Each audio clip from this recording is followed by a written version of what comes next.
Support WrestleTalk! Give us a subscribe. Hello and welcome to WrestleRamble. This is Luke Oli, I'm Ollie Davis, and today we're going to be reviewing this week's episodes of Raw and Smackdown, including a really hot go-home show for Great Balls of Fire on Raw, a really hot Independence Day episode for Smackdown, and two really good examples of what WWE need more of. To go to any of those discussions, or to go to one of those reviews in particular, click the timestamps in the video description below, or stay right here, where we're not going to ramble chat, because we're 3 days a week now.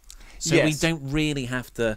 We ramble within the actual show itself. We don't have to do it at the start. And I was going to use this opportunity to bring up, there was a comment in yesterday's video that someone has messaged you 3 times now about talking, we haven't talked about the Asuka Nikki Cross main event from last week's NXT, which was excellent. They called it Match of the Decade, which I don't overly agree with. I mean, it's really. Well, I'm happy you enjoyed it so much. As am I. I mean, I thought it was a really, really great, fun TV match. Actually, it was a great little main event. Hampered a little bit because they went outside the ring towards the back, and then the dickhead NXT crowd in Full Sail started chanting "We can't see." Yeah, and I'm like, did they do "We can't see" S word? No, just "We can't see." We can't see. Because over here in London, we would chant "We can't see." S word. Yeah. People So, word. the entitled NXT audience were a little bit upset that they couldn't see. How dare they want to see the match? I know, the dicks. But I thought it was a really, really great match. That was actually a really good episode of NXT as well. I loved the Hideo Itami, Oni Lorcan stuff as well. It was Love a bit of Lorcan. I mean, it was proper hard hitting stuff. I text you. Yeah, you did. Yeah, because like Oni Lorcan out the gates. I don't know if you've seen it yet. Out the gates, runs at him with a running forearm, breaks his nose. And then, like, they had to stop the match because Itami was, like, he was knocked for 6 and just blood pouring down his face. Itami can't catch a break, can he? And then he came back down. Like, so they called the match off, and then Itami came back down, no music or anything, his nose all busted up and everything, and then had the match that I think they were supposed to have in the first place. Wow. But, like, there is no stopping Hideo Itami. It was awesome.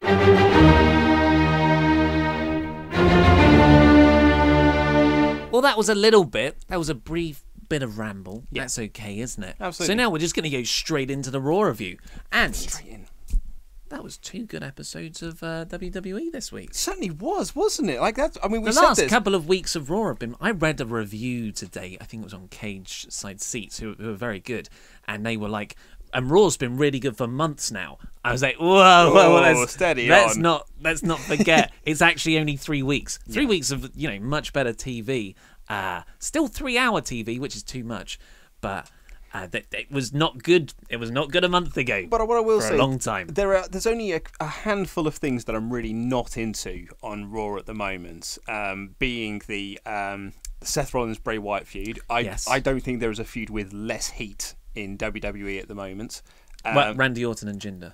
Oh yeah, apart from actually, you're probably right. Rollins is beneath that. Yeah, I think Rollins is beneath that. Well done, guys. Well done. I'm not overly keen. Well, not overly keen. I'm not overly into Alexa Bliss, Sasha Banks, only because it's only had a couple of weeks worth of build. And because you're a Bayley fanboy. Because I'm a Bayley mark. And what's the other thing I'm not really into? I'm sure we'll find out what it is. I know exactly what it is. Miz and Dean Ambrose. Oh, okay. I was also going to add. See, when you start to open this Pandora's box of stuff that isn't working, it's actually quite large. There's more than I thought. I was only going to say 2, and then I remembered a third. There's the Cruiserweights, Noam Dar, Cedric Alexander, Alicia Fox storyline. I did groan a little bit when they had another match. I was like, guys, I thought we ended this storyline. The Shattered Truth stuff isn't going very well. Anyway, let's do this play-by-play. Let's play-by-play. So one thing that is surprisingly good, considering I don't think they should have broken up, because both guys, it wasn't the right time. It's only a year and a bit into their main roster. They should be together forever. They should be one of those teams. Like you and I. Well, now we've seen the Hype Bros turn as well. I'm a little bit worried. Well, it's fine. We're the Road Warriors. Yeah, but I'm sure that's what Kevin Owens told Sami Zayn when he debuted on NXT. Yeah, maybe. Literally the first night. Yeah, that's very true. Although I haven't turned on you yet. funny story about that. Oh yeah. Well, we were watching it in separate places for that NXT show, the takeover when Kevin Owens debuted, and you were like, well, you text me, it's like, what a good show, and I was like, did you see the end?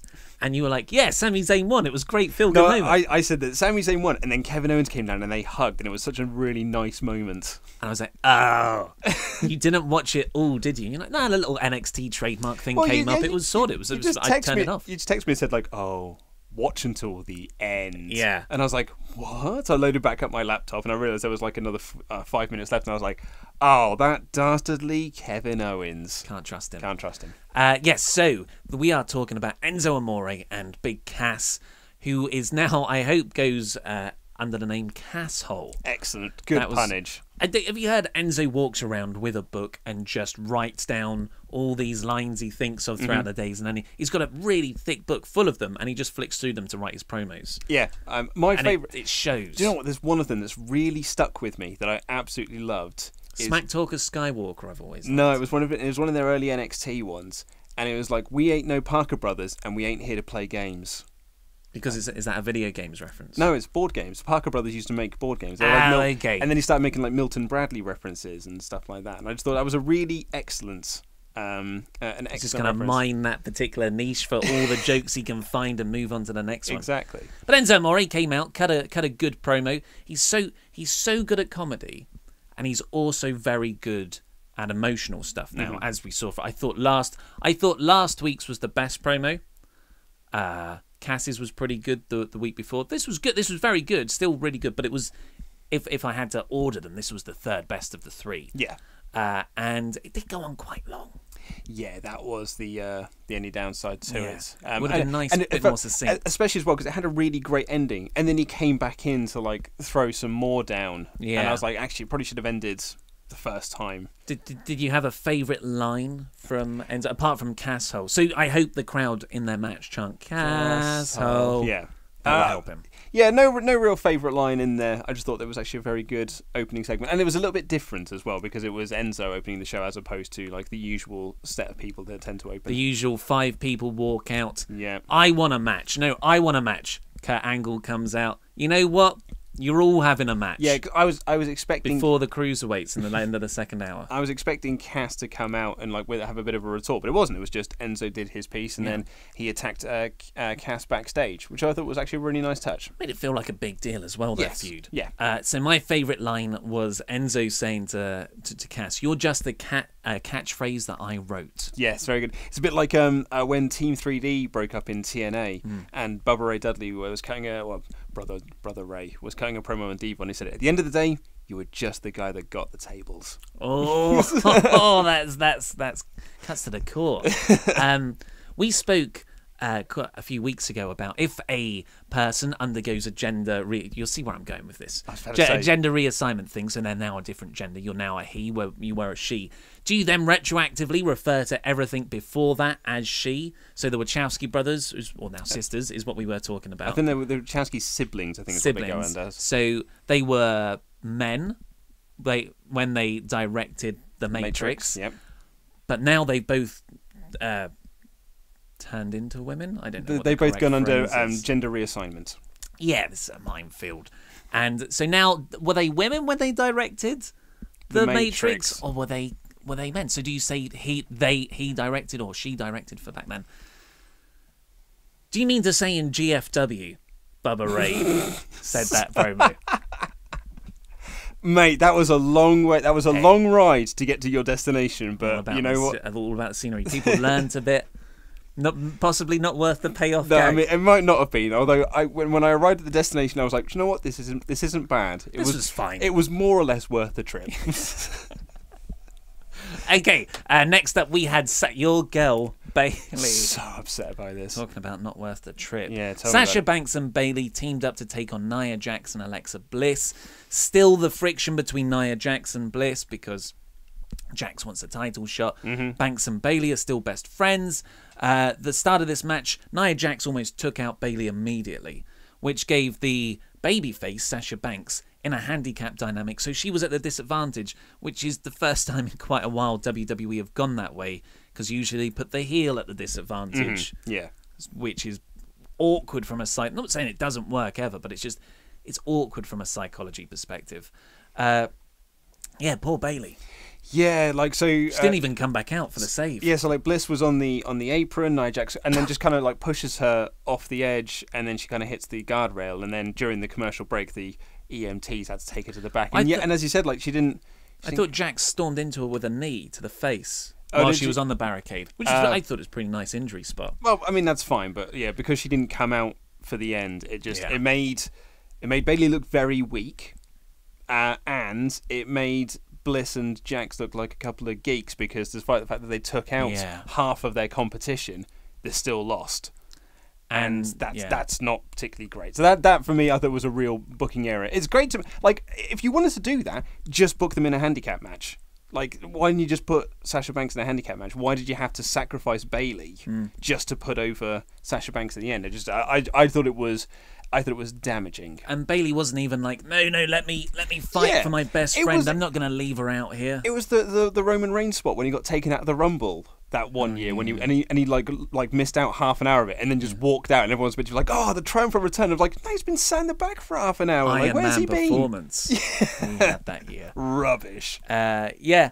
And Bliss, Alexa Bliss would say that was actually part of her strategy. She tapped on purpose to lure Banks into a false sense of security. I did like that promo that she cuts where she was just like, yeah, I know, I tapped on purpose. I thought that was very good. And generic interviewer number 3, I think it was. No, she's got a name. That's Charlie, isn't it? That's Charlie Caruso. I even know her surname. They don't have names to name. Dasher, Blitzen. No, Dash is the one I don't know. I couldn't pick her out of a lineup. But Charlie, I'm pretty confident I could pick her out. There's also a robot male in there somewhere. Yeah, I don't know who he is. But they're all of a certain height, and Bray Wyatt is only having an affair with one of them. God, that was a mean-spirited joke. It really was, yeah. Damn. You're not going to cut that one out, are you? Like, remember when you cut that really mean-spirited joke a few weeks ago? Don't tell people about that one. So Bliss tapped, and they've got... It's kind of explains how WWE book as well. I thought it was a weird thing to bring up. I'm luring you into a false sense of security because then at the pay-per-view, WWE are going to book the person who lost on the go-home show to go over. Yeah. Next up, we had the Pandora's Box part that you forgot. Yep. Cedric Alexander beat Noam Dar in a matter of moments. Yeah, with the lumbar check very quickly. Yeah. That was, I want more for Cedric and Noam. Cedric is so good. Noam's great. Look back to been watching him throughout his career. Look back to this time last year with the Please Sign Cedric, like the amazing performance he gave it in the second round of the Cruiserweight Classic, and like you go from like that reaction he was getting there to the silence he gets now, and it's kind of depressing a little bit, really. Yeah, I was trying to work a joke for the Raw review this week, and Miz's, I didn't put it in the end, but Miz's. When my hand goes up, your mouths go shush. And I was thinking, when these purple ropes go up, your mouths go shush. Very good. Because nobody cares about cruiserweight matches, unfortunately. Speaking of, that was an unintentional segue. The next segment was Miz TV doing... It wasn't a Miz TV. It was just Miz in a promo with Maurice and the Miz Taraj. Yeah. Bo Dallas and Curtis Axel. Bo Dallas has a bandana on. He certainly does. I think they look. They're both dressed like middle-aged dads now, and I think that really works for them as characters. Particularly Curtis Axel, where he's got like his chinos and his polo shirt. I think it's a really good look for them as these doofus bodyguard dorks that he's got. I hope so. They're not going to do anything with them. I really like Bo Dallas. I've liked every gimmick he's ever had. Yeah. It's a shame. It's, at least there's one of you. We're not getting into this. So Miz trashes the segment from last week with the Bull family. Apparently I called them the Bell family quite a lot of times. I don't know who they are. And you could sort of tell this was Vince McMahon or Kevin Dunn saying, just bury them, because they were horrible. Yeah. So this was sort of like Vince McMahon through the Miz puppet speak here. And which is good as well, because he looks like Kermit the Frog. Yeah. And then weirdly, they... excuse me, I've got a bit of a cough. It's my post-Glastonbury illness. They talked about Dean Ambrose in a way that didn't help anyone and was just... Sometimes WWE put promos that are weirdly too specific and you can tell they've come from higher up. And this seemed like one for me, where The Miz was talking about Dean Ambrose and said, Dean, you were meant to be the next big star. You're meant to be the next Roddy Piper, and you were meant to be the breakout one of the Shield. But ever since the Shield, you've been a failure, and you've self-sabotaged. It's like, this is... Which actually, as well, I mean, he was WWE champion. And he's a former Money in the Bank winner as well. Yeah. So, like, it's a bit... I mean, I know he's he never got over, like, properly over. Yeah. No, I know. He could have been a superstar. He should have been. Yeah. But various bookings stopped that. And so then, like, so Dean comes out, and as soon as Dean's music hit, I was reminded. I actually forgot that they were feuding. Because every time Raw ends, I forget that Dean and The Miz are still feuding. And then when Raw starts, and then they interact, I'm like, oh, God, yeah, this is still going on. I looked into it. They've been feuding since December. But they did... They had the off period when he was feuding with John Cena. But in theory, this feud started in December. Wow. That's a long time ago, the start of December, no less. So it was meant to be Renee Young and Dean Ambrose versus Miz and Maurice. Yeah, so it's been far too long. And John Cena versus The Undertaker. Yeah. That was the original plan. But then and Heath Slater came out, and all of a sudden I was like, a new element into this. Brilliant. But fantastic. They both won the match. Let's have a triple threat at Great Balls of Fire. At least that'll be a different match. I was hoping for that. And then when Kurt Angle came out and said, you're going to face both of them, and I was like, yes, a triple threat match. And then it was like, Dean at the pay-per-view and Slater now. And I was like, oh. Well, well, Slater's not winning, so it's Dean and Miz again at the pay-per-view. A match I never need to see again. Yeah, it spoiled the result of the ensuing match, which was Miz beating Heath Slater. Miz wrestled in his white suit that he cut the promo in, and he split his pants, which was kind of funny. Also, as well, like, I think this damages Heath, because Heath's whole thing has just been like, I've never been given my one-on-one chance at a singles championship. I've been here for years, and I've never been given that chance. This was his first chance to do it, and he lost to The Miz when he wasn't even wrestling ready. So I actually quite liked the match. Oh, the match was great. Yeah, I think because Heath does have this weird I got kids redneck sympathy thing for everyone. And everyone got into that story, and then it was the Miz Taraj distraction which cost Heath the match. Yeah, I don't know. So I thought it was actually okay. I wanted Heath to be in the triple threat. I did laugh actually out loud when after Miz had won, he high-fived Curtis, then he high-fived Bo, and then went to high-five Maurice, but realised that it's Maurice's wife, so he was like, oh yeah, sorry. Yeah. And then kissed her instead. Really made me laugh. Maurice is quite... When Miz went to kiss her at the start, and she just looked away like that, and I thought, Great. Yeah. We won't stand too much on that. The Miz Taraj and Miz ended the segment beating Dan Ambrose as well. Yeah. So, God, I hope this feud comes to an end. It needs to end. Next up, we had the Shattered Truth premiere after last week's hot injury angle where R-Truth bumped into a ring post. That's it. There was nothing more to it. Yeah. I mean, I quite like... So, Goldust played his movie, which was a WWE video package. Yeah. They could have done a lot more. Oh, that's what I mean. Like, just be Goldust. Like, just be. You don't need to add like an extra layer to the gimmick of him like making movies. Just be Goldust. Just be a bit weird. I think the movie thing was good. I know you didn't like the guy following him around with the camera, but there's something in there, but it's not playing the standard WWE promo package. Yeah. I thought you could have. You could have made something. You could have done like a. They did Finn at the end, which was kind of funny, but. You could have done some weird arty-farty shots. It didn't have to be cut together to the same music that they use in all the hype promos in the same stylistic way. Yeah, I thought it was a missed opportunity. But when the lights came up and R-Truth's just eating popcorn behind him... that was nice. That was quite funny. But the crowd were bored and didn't react at all to it. Are they fighting at the pay-per-view? Don't know yet. No. That's why we're actually going to delay doing our predictions until Friday this week, as opposed to when we usually record them on Wednesday.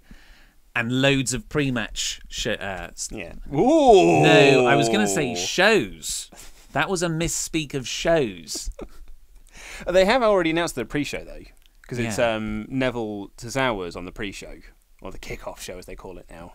Yeah, which is a real shame. That I would have preferred that to be on the main card. Yeah, I'm looking forward to that match. Next up, we had Seth Rollins. Yeah, speaking of something I'm not looking forward to, Seth Rollins beating Kurt Hawkins in a matter of seconds, really. Yep. With the Kingslayer knee. It's not actually got a name. I called it the Kingslayer anyway. I think that's a cool name. He cut a promo about Bray Wyatt afterwards. Yeah, no one cares. No one. There's so little heat for this. But do you know what does have heat? And do you know what Here we is go. awesome? Now, Do you want to say? There were a few comments Drink in some the water while you do. There were a few comments in yesterday's video about us brown nosing Brock Lesnar and how we need to get out of his ass, so to speak, because we really like Brock Lesnar. He won't let us. And he's a scary man. Just to those people who don't like us talking really T-shirt down. T-shirt down. Who don't like us talking positively about Brock Lesnar, this segment where they did like a sit-down interview between Joe and Lesnar was awesome. It was so great. They had an amazing promo package earlier in the night. That was very good. So good. I haven't been this excited for like a Universal Championship or a WWE Championship match I can't even remember when the last time I was this excited from. Actually, it might be Goldberg Lesnar at WrestleMania. So I'm really, really excited for this now. I can't wait. It's going to be awesome. Well, this segment kicked off what was an exceptional hour and a half, the final half of Raw, which started with this, which was the split screen thing, like you said. I pointed out in my Raw review, they actually talked over each other, which is one of my real bugbears with WWE promos, where you got two guys in the ring. John Cena's going to talk for 5 minutes. It's scripted, yeah. AJ, now I'm going to talk for 5 minutes. But here, Samoa Joe would talk and Brock Lesnar would be talking over him, going, shut up. I don't. Come on, man. So and Joe was just going, come on, champ. Let's do this now. Let's go, champ. It was amazing as well because Lesnar's so good at this kind of interview because that's what he's been doing in UFC for years. So he's just essentially brought that over. Whereas Joe has been doing scripted stuff. Like for quite some time. He was doing it in NXT, he was doing it in TNA, and he's been doing it on the main roster. And there were times where you could see like Joe really wanted, like he was going off script. Like, I don't think it was a scripted segment anyway. But at the same time, because Lesnar is so good and he was really getting under Joe's skin, I was like, Joe really wants to have a good comeback, but he hasn't got one because Lesnar's being too good at shutting him down. Do you want to, if you lean slightly forward and just look into the camera, so pretend you're Brock. Yeah. I'm Paul here. No, you can't look at me. You can't look at me. Just, what up, Joe? What up? You're rubbish. I'm well better than you. You're a bollocks, and I'm brilliant. That's really going to translate well to the podcast, which is very close. It's just got to get approved by iTunes. Actually, you can go over to Acast and listen to it right now, but soon it will be on iTunes as well. We'll start promoting it when it's all good to go. Yeah. So Brock has kind of been positioned as the babyface. Paul was attacked by Joe at the start, and then Joe's been attacking Brock from behind. And so Joe was the heel, but here you had a dynamic where Brock was being the laid-back, cocky heel. So come at me then. And Joe was like the noble fighting babyface. And at the end of the segment, Joe stands up, goes through the backstage area. Yeah. Everyone holds him back. It seemed like they had the entire backstage staff there. And when they finally get, Joe realises that's the door he's behind. They open the door. Brock is tiny in the thing. You can just see him, and Brock's just there going, come on then. But you know what I loved as well? Let's go, champ! So there was really great moments within this. So Lesnar was just he was laid back, he was cocky, until Joe got up and started looking for him. And then after a while, he was there with Paul Heyman going oh yeah, he's going to try and find us. Apparently he's looking for us. Oh, I'm so scared. And then it kept cutting back to Brock. And I think he, in kayfabe terms, he knew Joe was close. And you could see the look on his face, was like, oh. He might actually find me.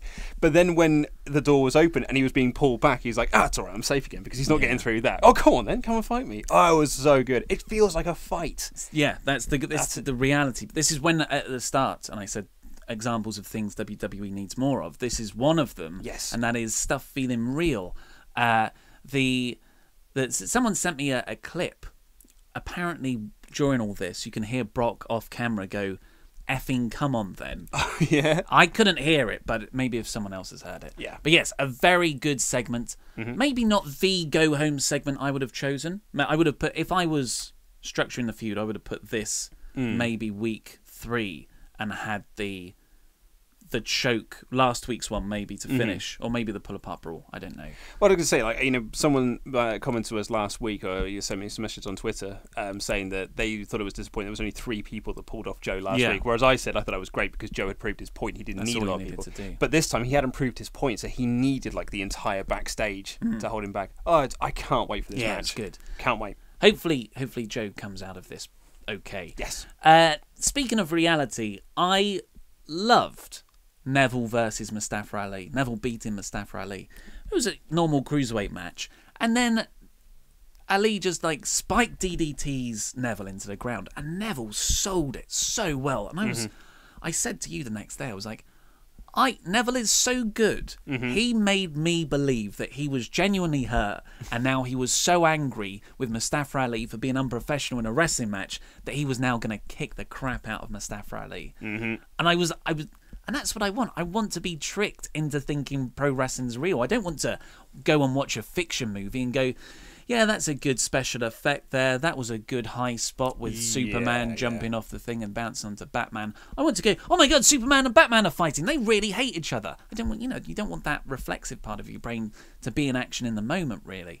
And it was really good. It was a great match, actually. Mustafa Ali is so good. It's very good. He's awesome. They had a really good shot where they were just both looking at each other.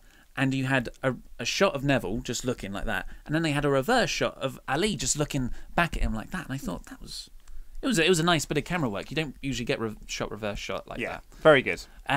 Speaking of very good, continuing the role. Oh, what a match! Finn Balor versus Cesaro. What a match! It was a great match, ruined by some really over-plugging commentary on behalf of the Hardys, and They talked about Great Balls of Fire and the Iron Man match they've got this weekend.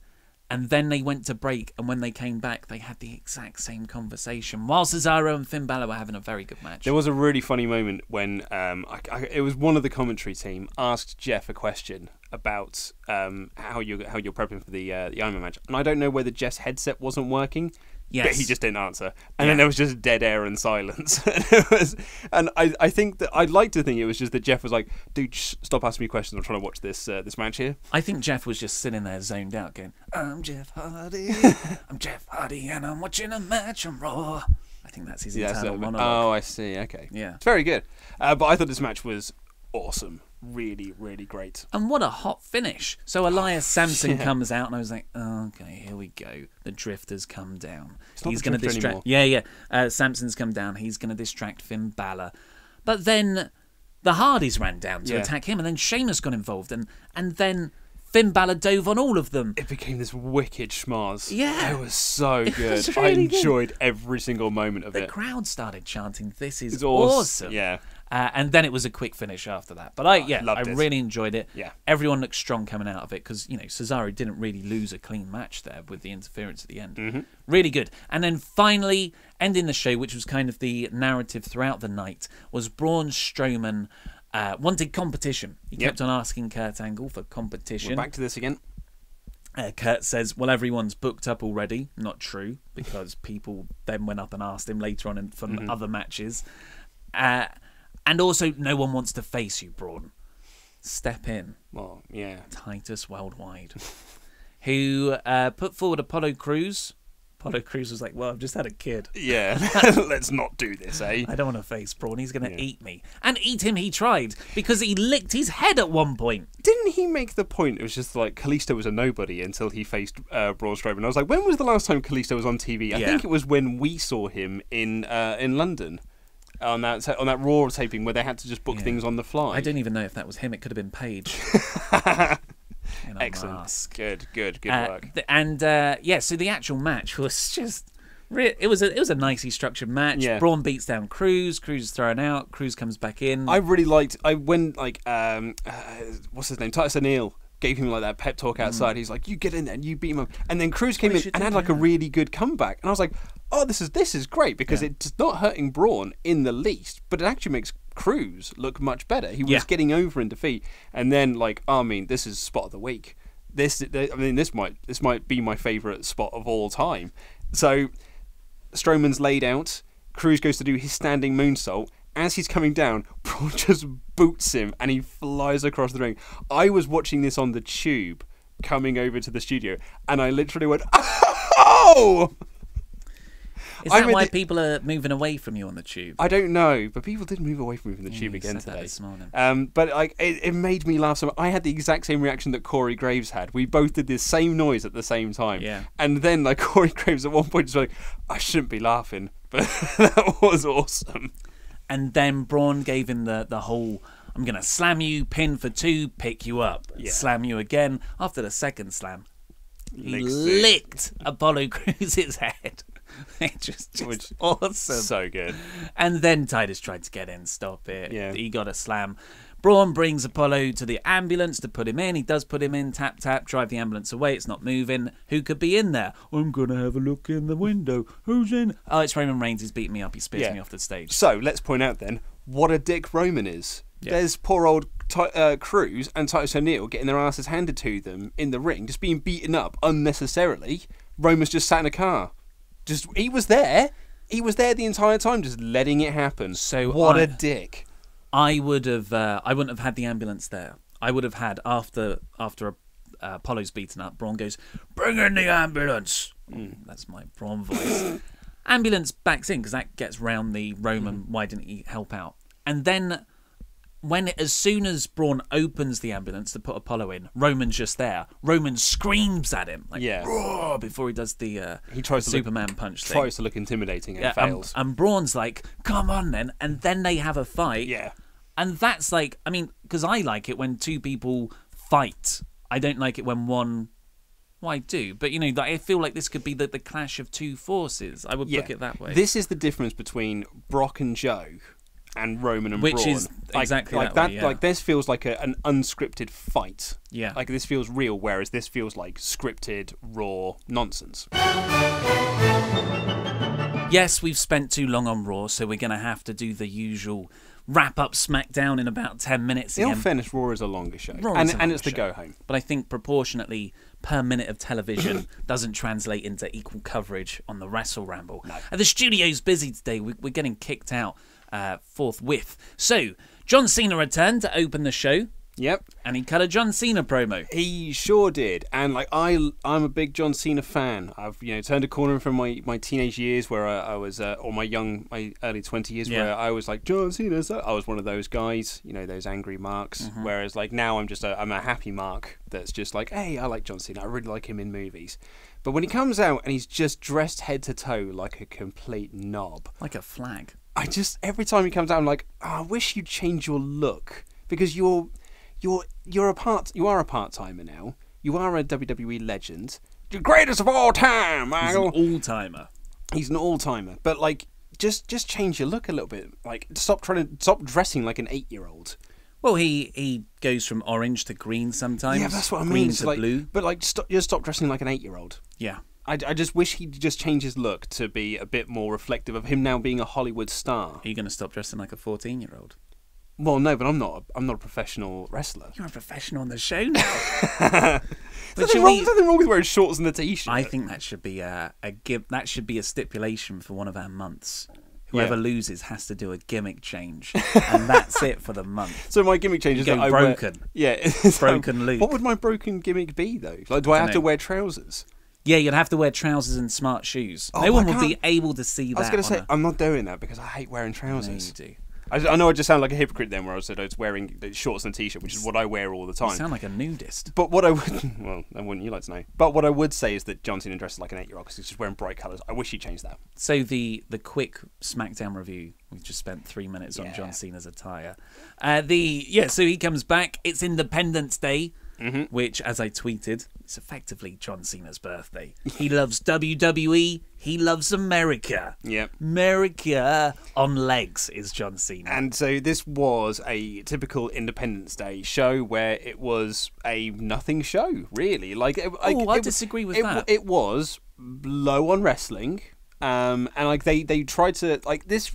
It's one of those weeks where they know they're going to get a bad rating, so they're just like, let's go out there and we'll do AJ Styles versus Chad Gable. We'll do a battle royal, and we'll have a 11-second match between Randy Orton versus Eden English. I couldn't disagree more. I think they've tried to, which is what I think they should do. When they know they're going to get a low rating, they should try and really reward the people who stick with it. Absolutely. This is a 6-week hype of John Cena's return, the biggest star in the company. Yeah. He came back.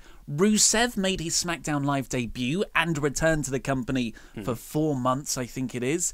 You had a very good rap battle, which was promoted in advance from last week, as was the Lana match, as was the Independence Day Battle Royal. The point I'm making is that they announced, they've been hyping John Cena's return because they are trying to not get too bad of a rating.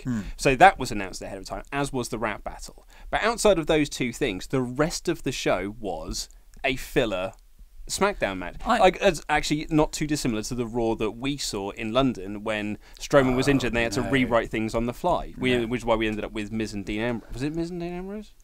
Dean Ambrose was in control of the night, wasn't he? Yeah, exactly. Like, as a guest GM or whatever it was. That's how I felt it was. And I'm not saying it was a bad show because I really enjoyed it, but it felt like right, we're not going to get a great rating, so let's get John Cena out at the start, and then the rest of it we'll just we'll coast along. I completely disagree, to be honest. There, so Rusev came back, and this turned into Bulgaria versus America, and this is going to be the most blatant representation in a wrestling match with a flag match at Battleground. I really hope they were going to do it on this show, to be honest. I thought that would have been a great main event for an Independence Day show to be, because the problem is that at Battleground seems less important than on Independence Day on July 4th, America's birthday, to then just do a flag match just because.